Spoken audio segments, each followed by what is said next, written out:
benar-benar lupa kalau itu bulan Ramadan. Udah gitu makannya sekeluarga lagi gitu ya. Masya Allah. Nah ini ikhtilaful ulama. Ulama berbeda pendapat. Satu, dalam mazhab Syafi'i ada Imam Rafi'i, ada Imam Nawawi. Kalau kata Imam Rafi'i, andai kata dia lupa makan dan makannya itu banyak, batal. Karena jarang orang yang makan banyak tapi dia lupa. Gitu. Ya.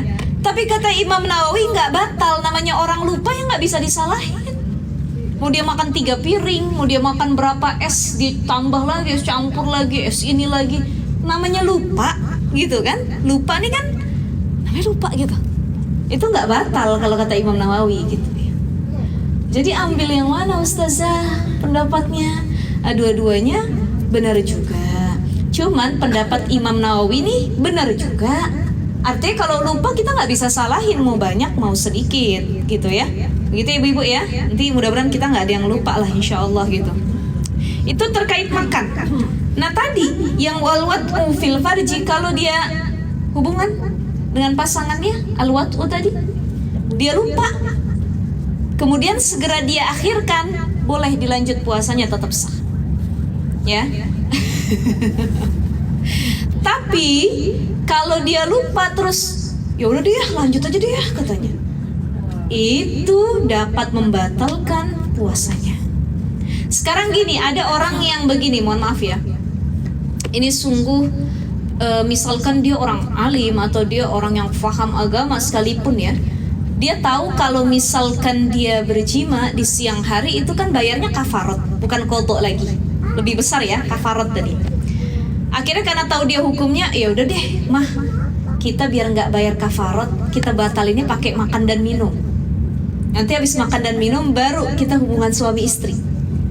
Itu nggak kena kafarat, tapi dia berdosa di sisi Allah. Mempermainkan. Artinya mengakali gitu ya. Mengakali gimana biar nggak kena kafarat, ya udah kita sengaja makan dan minum. Dia menyengaja makan dan minum tanpa ada lupa tadi aja, itu udah berdosa sebenarnya gitu. Kemudian ditambah diniatkannya membatalkan dengan makan minumnya itu untuk berhubungan suami istri. Wah, itu hati-hati nih, walaupun kita tahu hukumnya, kita tahu, udah deh mama mah ngaji pokoknya di Bank DKI, jadi udah ya kita makan minum aja dulu, nanti baru kita lanjut gitu ya. Nah istri yang baik, istri yang solihah, kalau dia tahu itu bulan Ramadan, ditahan, suaminya ditahan, kunciin kalau perlu di kamar gitu. Ayah nggak usah keluar, diruqyah habis itu ya, ini bulan Ramadan ya, haram. Kecuali puasa sunnah. Kalau puasa sunnah, suami minta izin sama kita, mah boleh nggak mama batalin aja deh puasanya. Ya nggak apa-apa kalau puasa sunnah mah, kalau suami memang benar-benar butuh. Tapi kalau puasa Ramadan nggak boleh, harus kita yang lebih galak. Nggak boleh ya, haram gitu. Ya buru-buru ajak wudhu gitu ya, atau kita bacain ayat-ayat ruqyah gitu biar itu nggak kejadian lah, kan itu godaan setan loh, betul nggak Bu? Jadi gini, setan itu godain kita tuh dari berbagai macam arah. Wa an aimanihim wa an syama'ilihim, ya, kemudian dari depan, dari belakang. Tapi ada dua sisi yang setan gak berani goda, dari bawah sama atas. Bawah tempat sujud, atas tempat kita berdoa, menengadahkan tangan sebagai simbol.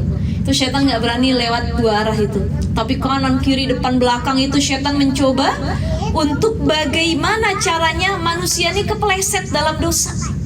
Suami istri ada potensi untuk melakukan dosa. Di mana potensinya? Itu lagi haid istrinya didatangi oleh suaminya, berdosa. Berdosa nggak? Berdosa, walaupun itu halal istrinya, tapi keadaan istrinya haid, haram, dosa. Cuman kata setan, istri kamu kalau lagi haid nih cantiknya 2 kali lipat katanya, Masya Allah, dan lain sebagainya. Ada. Tapi giliran istri nggak lagi haid, nggak ada itu yang namanya keinginan suami kepada pasangan. Setan lagi yang bisikin. Jadi hawa nafsunya timbul, kemudian dikipas sama setan. Ramadan sekali lagi Uhillat lakum lailatas siyamir rafasu ila nisaikum hunna libasul lakum wa antum libasul lahun. Istri kamu tuh halal, itu dalam ayat tentang Ramadan puasa ya. Itu ada ayat selanjutnya yang tadi uhilla lakum lailatas siyam, kalau malam Ramadan istri kamu halal, malam dengan catatan bukan di siang hari. Ya cuman udah tahu begitu, dikipas, dibisik sama setan, udah batalin aja puasanya. Udah nggak apa-apa, cuma sekali aja. Kita lupa ketika udah kena bisikan itu, wah ternyata bukan cuma dosa, tapi juga harus bayar kafar. Tadi itu ya ibu-ibu sekalian ya. Kemudian lagi yang batalin puasa, apalagi wal inzalu an mubasyarati.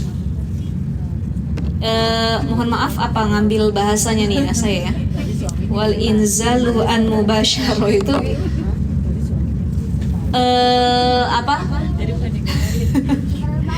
Jadi inzal an mubasyaro ini keluarnya sperma, mani, ya. Secara kalau bahasa kitanya, mohon maaf, kalau bagi laki-laki mani, kalau perempuan masturbasi tadi gitu ya. Itu dia lakukan sampai keluar hayawanatul manawi tadi, itu batal puasanya. Contoh mohon maaf gini, ada orang tadi ngelihat video-video yang nggak baik selama Ramadan, selama tidak inzal tadi, tidak keluar maninya, itu tidak batal puasanya, tapi batal pahala puasanya. Nah sekarang dia gara-gara nonton film dewasa atau film-film yang haram dilihat, kemudian sampai keluar maninya, itu batal puasanya baik laki-laki ataupun perempuan. Atau misalkan ya Bu ya, mohon maaf ini bahasannya agak sedikit nyeleneh ya Bu ya, ibu-ibu paham kan di sini ya. Jadi suaminya nih nggak ngajak alwatu tadi, nggak ngajak hubungan. Kata suaminya, kamu bantuin aja deh gitu. Gitu ya. Paham ya Bu ya? Saya bingung nih nyari kata-katanya gitu.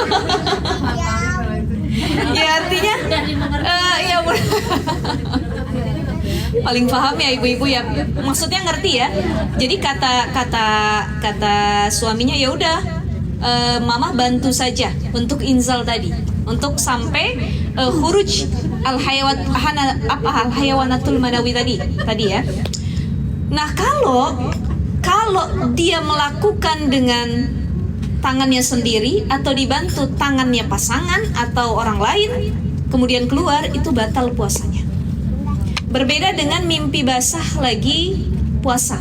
Jadi ada orang tidur selama puasa, kan dia nih nggak bermaksud apa-apa, tiba-tiba ya mimpi basah aja, pas bangun-bangun ya sudah gitu ya, itu nggak batal puasanya. Tapi kalau ada musababnya, sebab musababnya ya, yang membuat tadi inzal keluar tadi, itu batal puasanya dan harus diqadha. Suaminya saja. Jadi istrinya nggak perlu qadha, tapi pahalanya hilang. Nah ternyata walaupun istrinya ngebantu suaminya, istrinya juga khuruj, keluar juga gitu, walaupun tanpa hubungan watu, itu batal dua-duanya gitu ya. Ya gitulah ibu-ibu pokoknya. Allah a'lam bishawab gitu ya. Gitu ya. Kemudian lagi, apalagi yang batalin puasa? Udah pokoknya kalau itu ibu-ibu paling paham dah insyaallah ya. Apalagi yang batalin puasa? Wal haidu, keluarnya haid. Kita udah siap-siap buat iftar berbuka nih ya, lagi nyiapin takjil berbuka, lagi nata-nata. 2 menit lagi azan maghrib, 2 menit lagi keluar haid. Batal apa nggak puasanya? Batal. Ya Allah, 2 menit lagi. Kenapa harus keluar? Kenapa nggak habis azan maghrib aja gitu ya? Tetap batal. Biarpun kata semenit lagi sebelum azan maghrib, kalau dia keluar haid, batal puasanya.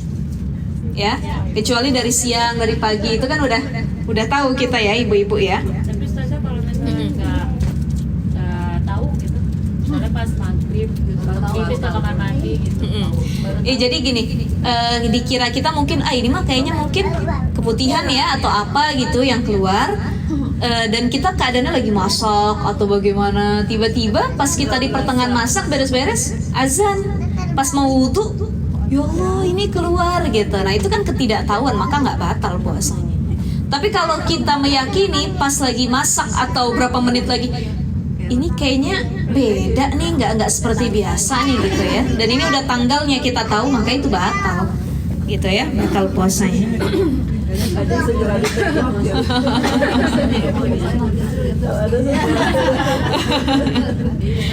Harus segera dicek ya biar tahu ya. Jadi ini batalin apa enggak gitu. Kemudian apalagi wan nifas, haid, nifas juga membatalkan puasa. Ada orang misalkan dia lahiran sebelum Ramadan. Nah yang kemarin kita bahas tentang haid nifas, berapa hari setelah nifas dia nggak keluar darah tuh, setelah lahiran dia nggak keluar darah. Tapi ternyata di awal atau pertengahan Ramadan dia keluar darah. Maka darah nifasnya itu dapat membatalkan puasa yang sedang dia jalankan gitu ya. Kemudian lagi, wa yustahabu fis shaum, salah satu ada 3 hal yang disunahkan saat berpuasa di bulan Ramadan. Apa saja ibu-ibu? Yang pertama ta'jilul fitri, menyegerakan berbuka, itu sunnah, dapat pahala sunnah tuh. Jadi jangan dientar-entar, udah saya mah sholat dulu, saya sholat dulu sunnah qobliyah, baca Quran dulu baru saya makan, jangan. Biarpun cuman air putih sama kurma, kemudian kita mau sholat nggak apa-apa, yang penting dibuka dulu, itu sunnahnya, dibatalkan dulu. Ta'jilul fitri. Yang kedua apa? Wa ta'khirus sahur, wa ta'khirus suhur, mengakhirkan waktu sahur. Ibu-ibu nanti malam pertama puasa semangat boleh, cuman jangan terlalu semangat yang akhirnya ibadah lainnya ketinggalan. Ibu-ibu dari malam udah nggak bisa tidur, excited nih yang buat Ramadan. Besok ayamnya digulai apa dibakar apa nih, baru ayam doang nih. Ini sayur ini dia apa yang udah kepikiran ya. Akhirnya nggak bisa tidur, jam 1 udah bangun. Udah rapi itu makanan ya, bangunin anak, suami, mah cepet banget sih mah, baru jam 2 udah. Itu kan excited di hari pertama ya Bu. Saya yakin kalau hari pertama excited semua. Tapi kalau udah hari-hari selanjutnya, kata 15 hari ke sana, kadang-kadang suami udah bangun duluan pas buka tudung saji. Mah kau masak apa mah? Udah digoreng telur aja deh katanya, tuh goreng nugget aja. Cuman kalau hari-hari masih 10 hari pertama, ibu-ibu nih bukan main, nyari menunya sama resepnya. Pokoknya hari ini resepnya ini, ada minuman ini, dessertnya ini udah. Tapi kalau udah akhir-akhir, bangunnya 5 menit lagi mau subuh. Jadi apa yang paling mujarab itu kalau nggak bikin mie, goreng telur, goreng nugget, sosis, udah itu aja makannya, yang penting kita sahur. Itu senjata di saat Ya Allah ya Rahman. Ya boleh-boleh saja. Jadi gini, sunnahnya memang mengakhirkan waktu sahur. Tapi bukan berarti tadi 5 menit lagi mau imsak kita baru bangun, itu keteteran yang akhirnya berantem tuh keluarga tuh. Ya, mama kenapa nggak bangun duluan? Mama kan yang masak. Si Bibi tuh kenapa nggak bangunin mama? Ya ayah dan lain sebagainya. Akhirnya jadi pertengkaran.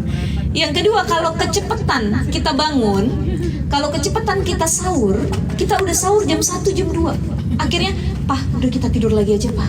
Nanti bangunnya azan subuh. Ternyata azan subuh gak kedengeran, alarm gak kedengeran. Sholat subuh kita di jamak kedua. Jam 8 pagi satu keluarga sholat subuh nih. Nah, itu juga tidak maslahat. Maka di sini sunnah mengakhirkan waktu sahur biar apa? Biar abis sahur kita nggak tidur lagi. Tadarus, ya. Kita nonton kajian-kajian. Biasanya TV-TV itu suka kalau vibes Ramadan itu isinya kajian subuh semua tuh. Di TV ini ada, TV ini ada. Sekarang nggak mau nonton TV, lewat handphone, ngedenger apa gitu ya. Itu boleh, silakan. Atau ustazah, kalau saya mah kalau habis subuh selain tadarus olahraga saya mah, walaupun puasa boleh. silahkan. Jadi diisi waktunya dengan kebaikan ya. Itu salah satu manfaat takhirus sahur. Ya. Dan dalam sahur itu ada keberkahan. Fa inna fis sahur barokah. Makanya kita disuruh untuk sahur, tasaharu, bangunlah sahur. Kenapa ada keberkahan di waktu sahur? Bisa sholat malam, bisa baca Quran. Waktu sahur itu waktu mustajabnya berdoa, ibu-ibu. Jadi waktu sahur sama ketika azan berbuka. Orang lagi puasa, ketika lagi azan, ketika waktu sahur dia doa, itu mustajab. Jadi banyakin doa yang baik-baik. Ibu sambil masak waktu sahur sambil doa, ya Allah, ya Allah, jadikan saya istri yang solihah, berkah rezeki saya dan lain sebagainya. Itu di waktu sahur tuh. Ada keberkahan tersendiri, ya. Kemudian apa lagi? Menyegerakan berbuka pertama, yang kedua mengakhirkan sahur. Yang ketiga watarkul hujri minal kalam ya sunnulis shaim ayya jalal fitra inda tahaqqiq ghurubi syams li salatu wasallam. Nah, yang ketiga itu meninggalkan dari berkata-kata kotor, itu sunnah tuh. Ya, ibu-ibu sekalian ya. Insyaallah itu perkara-perkara di bulan suci Ramadan yang mudah-mudahan bisa kita lakukan. Baik, kita masuk ke perkara hutang. Ke perkara hutang puasa. Pertanyaan pertama. Ada orang sebelum selesai bulan suci Ramadan dia meninggal. Selama Ramadan itu ada beberapa hari yang dia tinggalkan dan belum sempat diqodho. Dia meninggal. Jadi dia meninggal nih habis lebaran ya. Dia belum sempat qodho. Bagaimana? Apakah harus bayar fidyah keluarganya atau harus membayar dengan puasa juga? Bayar fidyah atau puasa juga? Jadi disebutkan man mata wa alaihi siyamun soma anhu waliyuhu. Ada dua pendapat ibu-ibu, dua pendapat ulama. Yang pertama, pertama mengatakan ahli warisnya harus bayarin fidyah sebesar 1 mud 1 hari yang ditinggalkan. Pendapat yang kedua mengatakan alaihi siyamun soma'an huwaliyuhu, dibayarnya bukan pakai fidyah tapi harus dengan puasa juga yang dilakukan oleh keluarga atau ahli warisnya. Contoh, ibu kita meninggal belum sempat bayar tadi qodho puasanya, maka anaknya atau keluarganya itu yang bayarin dengan puasa juga. Dan ini pendapat yang paling kuat, membayarnya dengan puasa juga. Tapi bagaimana Ustazah kalau saya mau ambil pendapat yang bayarnya dengan fidyah? Boleh, silahkan. Dengan fidyah boleh, ada pendapat ulamanya. Dengan puasa juga boleh. Habisnya saya kalau puasa Ustazah, utang puasa saya juga banyak katanya. Ya, ini juga harus bayarin ibu saya, dan ibu saya ninggalin puasanya 30 hari Ramadan itu karena sakit misalkan. Maka boleh kita ambil opsi yang bayar dengan fidyah. Berapa ukuran fidyah yang harus dikeluarkan? Jadi siapa saja yang bayar fidyah, ukurannya adalah sekitar 0,6 kg beras, setengah kilo ya, hampir 1 ya, hampir 1 kilo ya. Jadi genapin aja, misalkan saya mau genap aja di 1 kilo gitu, boleh. 1 hari 1 kilogram beras dihitungnya, 30 hari 30 kilo, sudah dibayarkan nanti fidyahnya. Tuh ya ibu-ibu ya. Ya. Seandainya misalnya anaknya mau bayar puasa, dibagi-bagi gitu bisa? Bisa. Jadi misalkan anaknya 4, ya ibunya punya hutang 30 hari, udah kita saling berbagi aja ya gitu. Jadi kamu bayarin sekian hari, saya bayarin sekian hari, pembagian, boleh. Boleh, silahkan. Ya, tapi kan kadang nggak semuanya mau. Kadang tunjuk-tunjukkan udah si kakak aja tuh ahli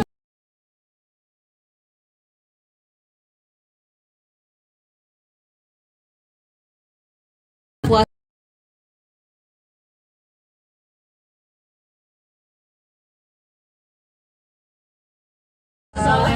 Boleh.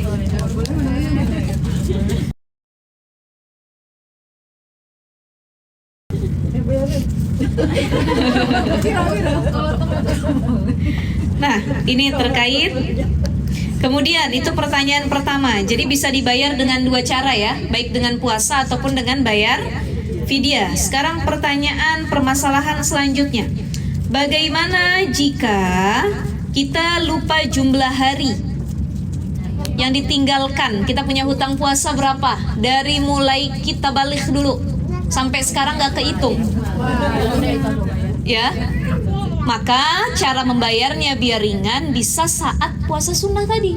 Jadi kita ambil waktu Senin Kamis, niatkannya tapi untuk qadha gitu ya. Jadi setiap waktu Senin Kamis bayar dalam setahun itu udah bisa kebayar tuh. Kalau kita lupa dan kita punya perkiraan misalkan gini, sepertinya utang puasa saya nih selama 18 tahun ini ada kayaknya mungkin ya 60 hari gitu. Ya sudah, kita yakinin saja segitu. Kalau kita nggak tahu, ya udah jalanin setiap Senin Kamis gitu. Nah, pertanyaan selanjutnya, apakah membayar hutang puasa harus berturut-turut atau boleh hari ini bayar, seminggu kemudian bayar lagi gitu? Atau harus berturut-turut? Bagaimana? Di sini ulama juga berbeda pendapat. Ulama yang pertama mengatakan bayar puasa harus berurutan. Jika puasa yang ditinggalkan pun berurutan. Contoh ibu-ibu haid 5 hari kan berurutan tuh. Ya, maka harus dibayarnya juga berurutan. Tapi pendapat kedua mengatakan qadha Ramadan insya'a farraqa wa insya'a taba'a. Pendapat kedua ini mengatakan nih para ulama, boleh kok berurutan, boleh enggak juga. Pokoknya semampunya gitu. Ya, hari ini puasa, besok enggak, besok puasa lagi. Jadi seperti Daud gitu, itu boleh. Ambil pendapat yang mana silahkan. Mau ambil yang pertama berurutan boleh, mau ambil pendapat yang kedua juga boleh. Gitu ya. Ada pertanyaan ibu-ibu sampai sini? Ustazah, kalau puasa Syawal Ya. itu kita bayar kodok dulu atau Syawal dulu. ngambil Syawal dulu, jadi kodok bisa lebih panjang gitu. Ya, begini. Kalau yang saya praktekkan sendiri, saya qadha dulu baru Syawal. Qadha dulu baru Syawal, ya. Karena apa? Qadha itu hukumnya wajib. Takut nggak sampai umur kita akhirnya belum kebayar. Kalau Syawal, mohon maaf, nggak kita puasa pun nggak apa-apa, nggak dosa karena hukumnya sunnah kan puasa Syawal. Ya, 6 hari di bulan Syawal itu. Kalau bayar itu kan wajib ya.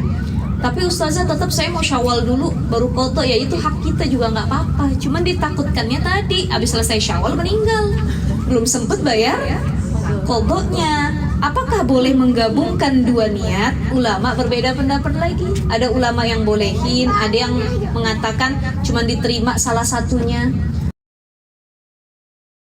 Ada yang mengatakan nggak diterima dua-duanya, ya. Maka ambil pendapat ya udah deh, dipisah aja nggak apa-apa, nggak usah digabung dua niat itu. Walaupun ada ulama yang membolehkan menggabung dua niat dalam satu puasa, ya.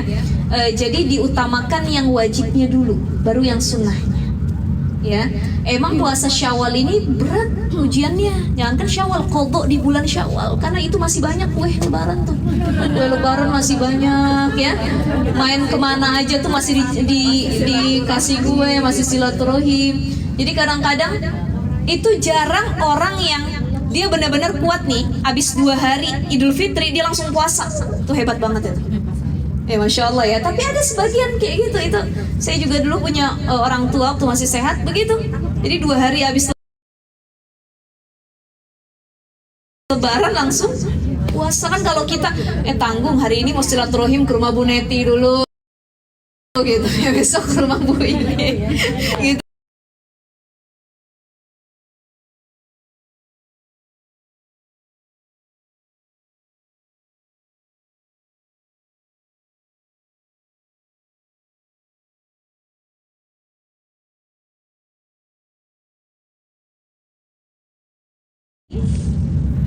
Ini kita terkait hutang puasa ya ibu-ibu ya. Saya ada rinci beberapa.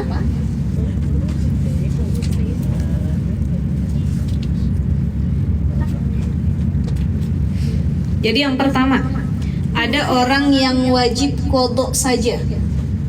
Wajib qadha. Yang kedua, qadha dan fidyah. Yang ketiga, fidyah saja. Jadi wajib qadha dan fidyah. Wajib qadha saja, fidyah saja. Tidak wajib qadha dan fidyah. Ada 4 kategori ini. Wajib, qadha dan fidyah.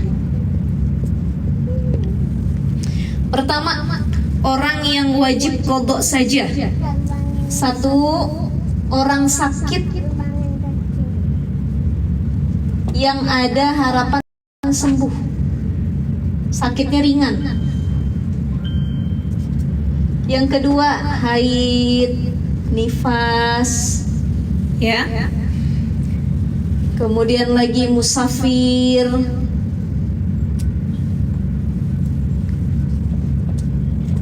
Orang yang batal puasanya karena sengaja. Batal puasa karena sengaja. Ya, kebaca nggak ibu-ibu? Kemudian lagi ibu hamil dan menyusui. Hamil dan menyusui. Kita bahas dari awal ini dulu. Bismillahirrahmanirrahim. Orang yang wajib qadha saja. Jadi yang pertama adalah orang yang sakit. Yang sakitnya tuh ringan, ada harapan sembuh, bukan cancer atau sakit keras yang kalau dia puasa tuh makin parah atau menyebabkan kematian. Jadi ibu-ibu waktu itu nggak puasa karena apa? Saya demam flu ustazah, akhirnya nggak puasa. Nah itu cuman wajib mengqadha puasanya karena sakit yang ringan dan dia mampu untuk membayar di kemudian hari. Yang kedua, orang yang haid dan nifas, wajibnya cuman qadha saja. Selanjutnya musafir di perjalanan, dia nggak kuat sama perjalanan. Contoh nanti di akhir lebaran itu ada mudik, pulang kampung. Perjalanan dia naik kapal 30 jam, ada ya, aduh berapa hari.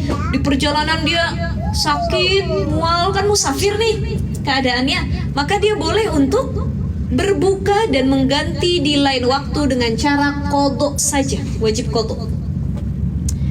Yang keempat, yang batal puasa karena sengaja tadi, sengaja makan minum, sengaja inzal, mohon maaf ya tadi yang masturbasi atau onani, kemudian sengaja sengaja dia batalin, sengaja muntah dan lain sebagainya. Kecuali nanti ya jima itu masuknya kafarat. Itu dia bukan qadha atau fidyah. Dia cukup dengan qadha, nggak perlu bayar fidyah. Nih kategori orang-orang ini. Kemudian apalagi ibu hamil dan menyusui. Dengan syarat ibu hamil dan menyusuinya dalam 2 kategori. Ibu hamil dan menyusui yang tidak berpuasa karena takut membahayakan dirinya saja. Yang kedua, takut membahayakan diri dan anaknya.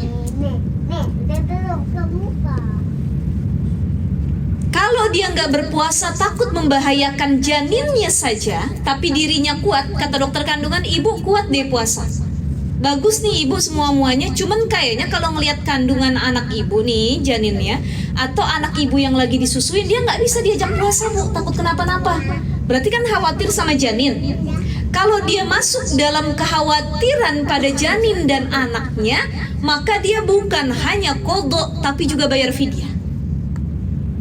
Cuman kalau yang dia takutin gak puasa karena dirinya saja atau karena takut membahayakan dua-dua diri dan anaknya, dia cukup dengan qadha. Jadi ini pendapat yang paling kuat kalau ibu hamil dan menyusui itu tetap harus qadha. Karena dia bilang, oh katanya video aja ustazah ibu hamil dan menyusui. Ya, sebab kan ibu hamil dan menyusui ini kadang-kadang waktunya nih urutan, gak henti-henti. Tahun ini dia hamil, tahun depan dia nyusuin udah kelar, hamil lagi, ngelahirin lagi, habis itu hamil lagi, nyusuin lagi, kan ada yang begitu ya bu ya. Oh gimana tuh ustazah, kan meninggalkan puasanya berturut-turut ya. Tetap kalau dia orang yang mampu dan sehat afiat, bukan masuk dalam kategori orang yang sakit dan tidak ada harapan sembuh, dia tetap harus qadha, ibu hamil dan menyusui. Kapan qadhanya? Ketika dia sudah mampu nanti. Mungkin dia kodonya anak-anaknya udah pada gede nih, kan dia punya utang dulu, saya hamil menyusui ustazah, baru dia kodo, silakan.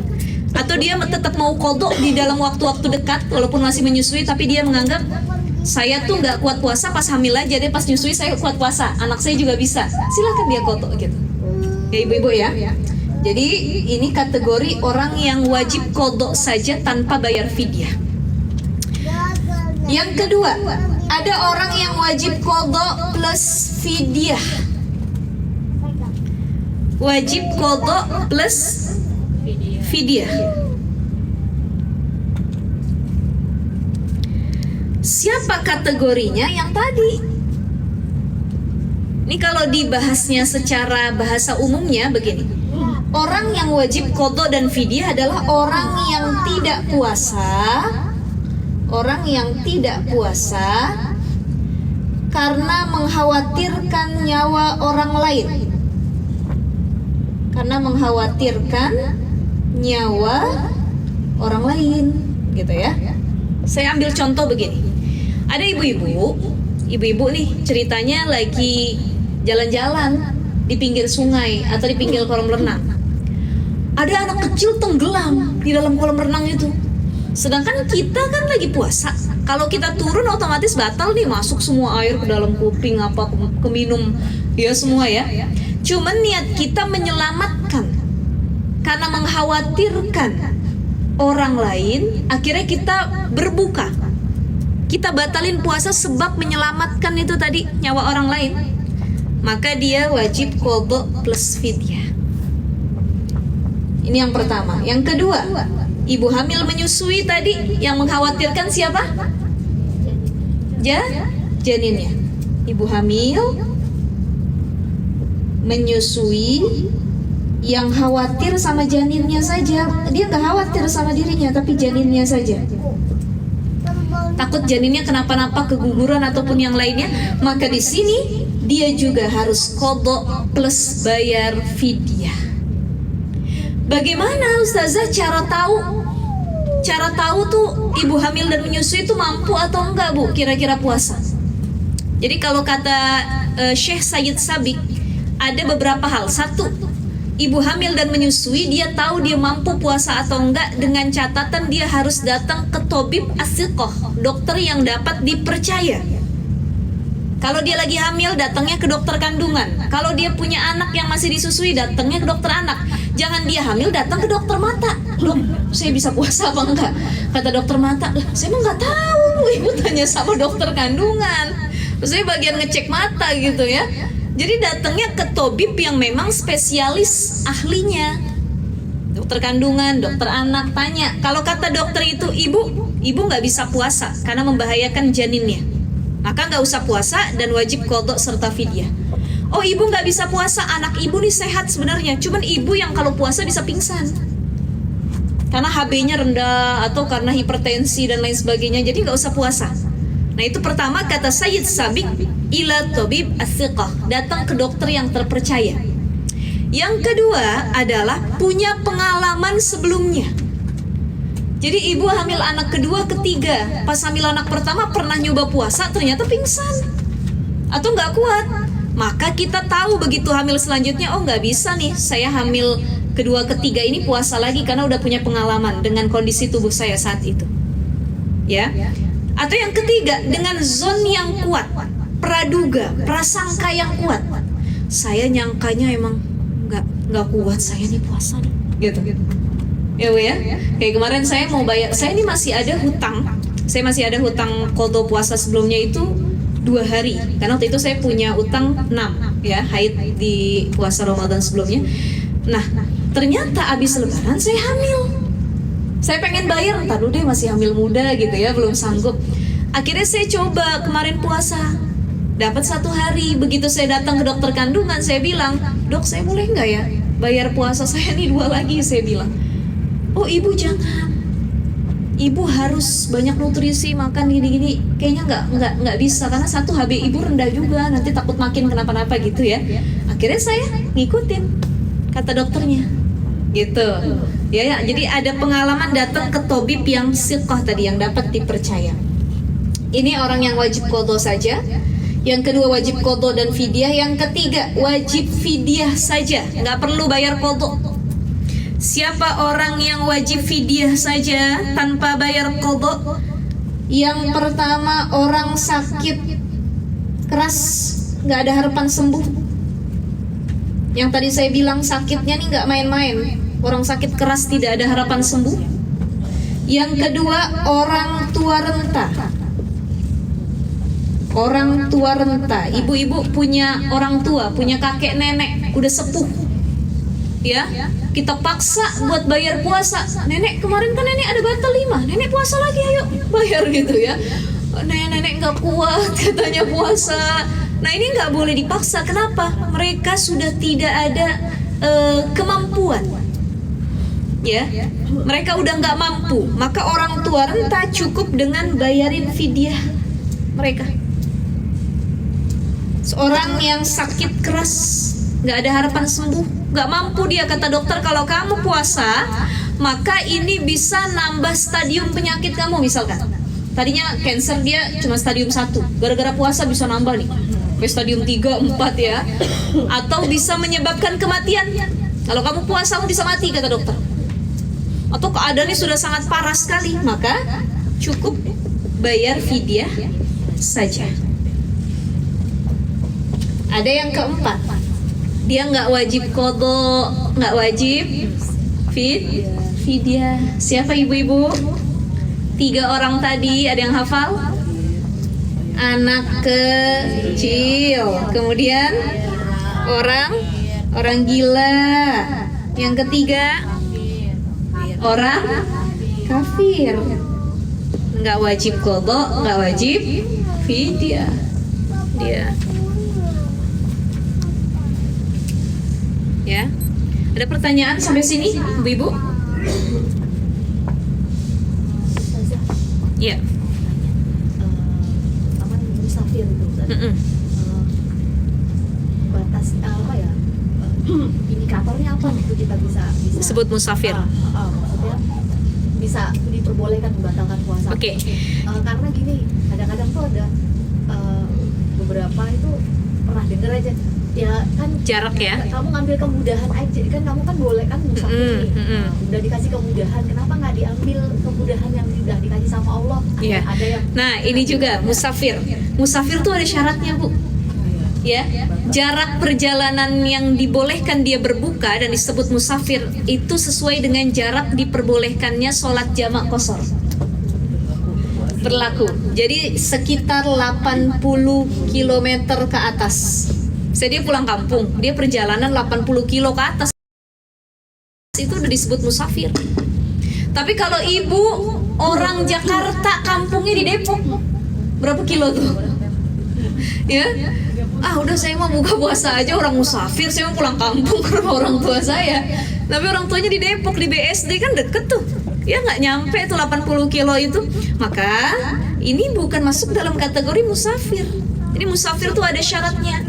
Kalau dia masuk dalam jarak boleh mengkodok jamak sholat dan mengqashar tadi, maka dia juga boleh membatalkan puasa. Gitu. Jadi hati-hati ibu ya. Ibu perjalanan cuma dari sini nih sampai Senayan. Saya kan musafir di perjalanan. Nggak bisa disebut semua musafir. Harus ada syaratnya gitu. sebetulnya sih kuat badannya misalnya. Iya, tetap mau mempertahankan puasa. Bukan, justru dia tadi ada udah lewat 80 kilo misalnya. Terus sebenarnya badannya kuat, cuma ya itu tadi pertimbangan kan udah katanya udah dikasih rukhsah gitu ya. Kuat atau tidaknya kan kita, bukan orang yang ngomong.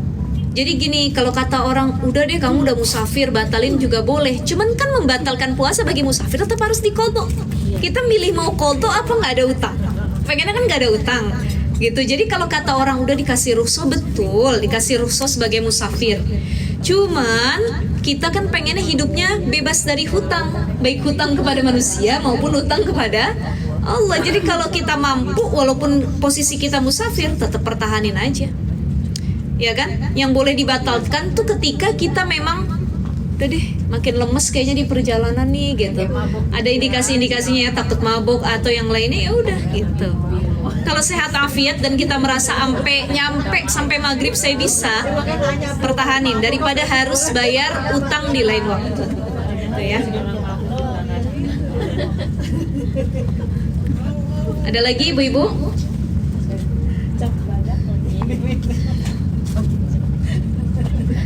Ada lagi? Ayo, biasanya kalau seputar puasa nih banyak nih. Apa gitu ya? Gimana? Ibu, Ya. bulan puasa itu setan-setan nggak ada ya? Ya. Setan-setan dibelenggu ya. Heeh. Ada gangguan seperti yang ibu cerita tadi. Oh iya. Gangguan apa nih? Saya belum jelas. Pokoknya Ustazah harus paham. Harus paham ya. Makanya kalau pertanyaan Bu Tiwi saya ngarahnya ke situ deh. Udah. Oke.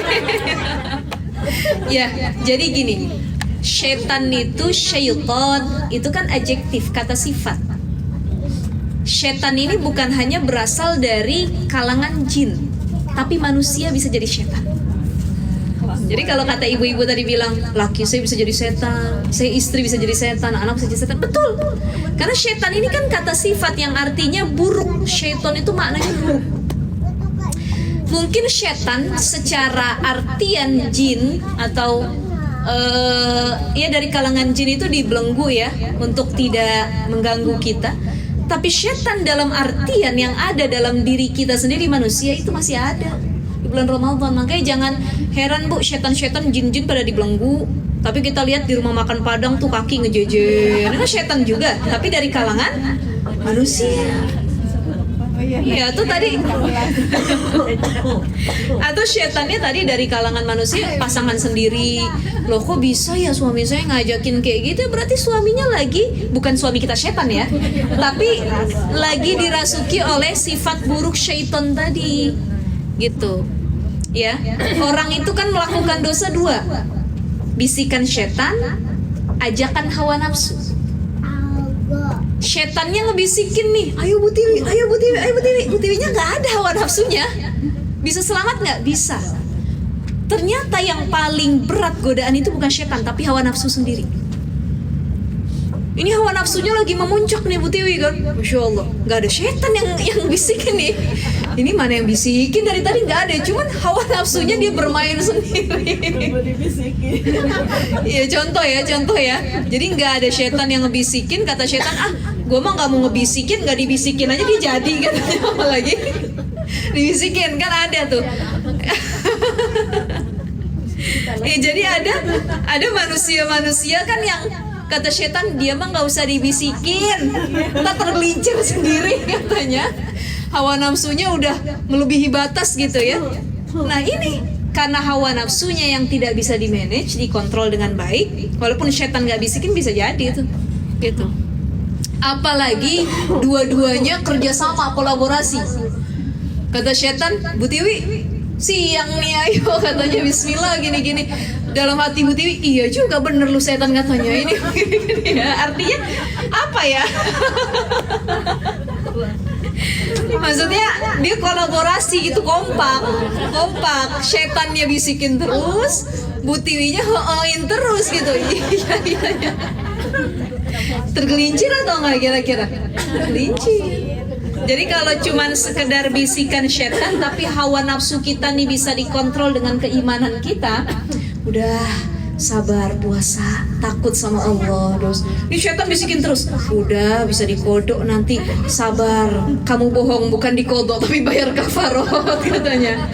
Apalagi kan ditahannya bukan dengan iman aja, ilmu, karena kita udah ngaji, kita tahu ilmunya. Kalau melakukan itu di siang hari bayarnya harus kafarot tadi. Nah ketinggalan satu nih ya, saya karena pertanyaan Bu Tiwi jadi inget tuh ya. Jadi dia nggak perlu qadha, dia nggak perlu fidyah, tapi dia wajib kafarot. Siapa tadi? Wajib kafarot? Orang yang berjima dengan pasangan halal atau yang tidak halal ya, apalagi yang tidak halal, double itu dosanya ya. Wajib kafarot bagi orang yang al-jima ya, berjima di siang hari di bulan suci Ramadan. Bagaimana kafarat jima tadi? Bagi orang yang berpuasa di bulan suci Ramadan. Kalau ini kan kafarat nazar cuma 10 hari, 10 orang fakir miskin. Kalau kafarat di siang hari Ramadan yang melanggar dengan tadi al-jima tadi, jadi merdekain budak, ya.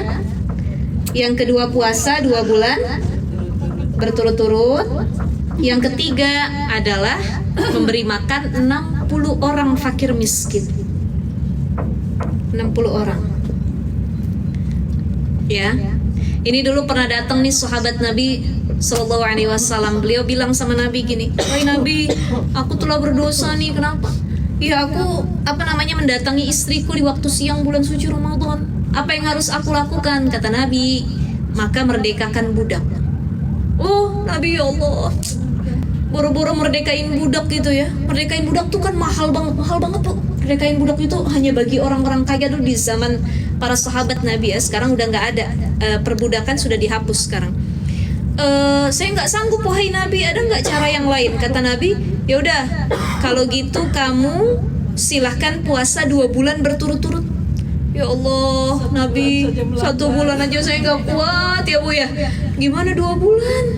Katanya. Ya udah kata Nabi, kamu memberi makan 60 orang fakir miskin. Nabi maaf sekali. Ya Rasulullah, saya tuh orang miskin. Buat makan sendiri aja susah, buru-buru ngasih makan orang. Ya udah kalau gitu dia minta ampun kata Nabi kepada Allah Subhanahu wa taala gitu ya. Itu bener-bener makanya apa ya, jadi reminder penting. Apalagi kita uang nggak punya, ya puasa nggak kuat, tapi kita berani ngelanggar aturan Allah. Ini jadi peringatan penting. Bagusnya bagi orang yang nggak punya uang, itu dia ambil yang ini nih, memberi makan 60 orang fakir miskin, biar efek jerah, biar nggak ngulang. Kan dia susah nih makan buat diri dia ya. Jadi ya Allah gimana ngasih 60 orang fakir miskin. Cuman bagi orang kaya, gampang 60 orang fakir miskin mah. Chill itu, saya kumpulin dikit duit saya, udah kebayar gitu ya. Nah orang kaya suruh yang mana? Nih yang 2 bulan berturut-turut puasanya gitu ya. Biar itu ada efek jerah, nggak ada pengulangan lagi. Jadi dipikir-pikir lagi bayarannya, ini konsekuensinya. Ya Allah, kafarat. Dia nggak boleh kodo, dia nggak boleh fidyah, tapi kafarat bayarannya. Gitu ya, ibu sekalian ya. Ada lagi pertanyaan? Sampai sini jelas ya Bu Tiwi ya. Jadi setan itu masih ada, tapi setan yang berasal dari diri kita sendiri manusia tadi. Ada lagi ibu-ibu?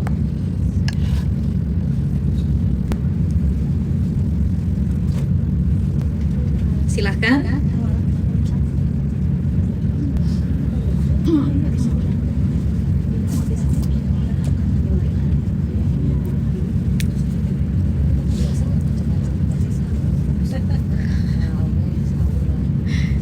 Nggak ada lagi.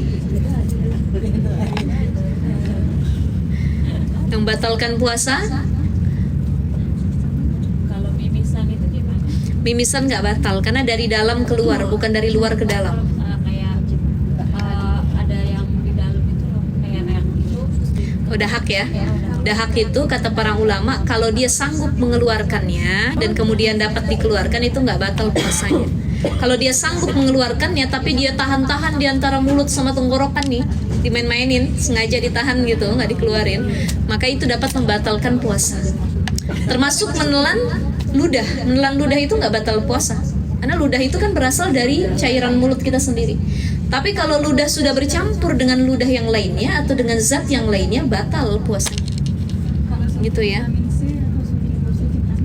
Itu kan nggak langsung itu arahnya ke perut juga. Setiap hal yang masuk ke perut dan lain sebagainya. Oh darah ya. Tapi saran saya tuh untuk ditunda dulu aja setelah berbuka gitu. Kalau emang suntiknya untuk kesehatan penyakit ya, lebih baik puasanya dibatalkan dulu. Ya, kalau vitamin ya, maka kan tidak terlalu urgent banget gitu. Nanti bisa di malam hari atau setelah berbuka ya ibu-ibu ya. Kadang kalau mau berangkat umroh Ramadan juga kan sudah praktik. Itu kan pada umumnya siang hari. Oh iya ya, saya belum pernah tuh kalau Ramadan ya. Kalau itu Meningitis ya. ya Sekarang udah nggak ada lagi kan ya? Masih ya? Saya terakhir umroh kemarin enggak. Pilihan ya. kalau Dia malam nggak buka, Bu? enggak, biasanya kan suka di bandara-bandara yang atau di imigrasi. Nah ini sebenarnya kalau dia nggak langsung masuk ke area tadi jauh ya, kemudian lagi ke perut, itu tidak membatalkan puasa sebenarnya. Cuma saran saya tetap sih kalau seperti itu amannya enaknya malam atau habis maghrib gitu ya, Ibu ya. Walaupun nggak membatalkan puasa karena nggak langsung ke perut tadi. Lagi ibu-ibu, buang angin nggak batalin puasa ya Bu ya? Itu batalin sholat. Nih anak kecil suka nanya nih katanya, buang angin batal nggak puasanya? Ya kalau anak-anak kecil kan masih kritis ya. Anak-anak kecil tuh kayak anak saya kemarin nanya gitu, kalau lagi puasa buang angin batal nggak Umi? Enggak, itu batalin sholat saya bilang gitu. Jadi belum bisa membedakan. Sudah ibu-ibu? Ya. Alhamdulillah wa syukurillah sudah 11.14.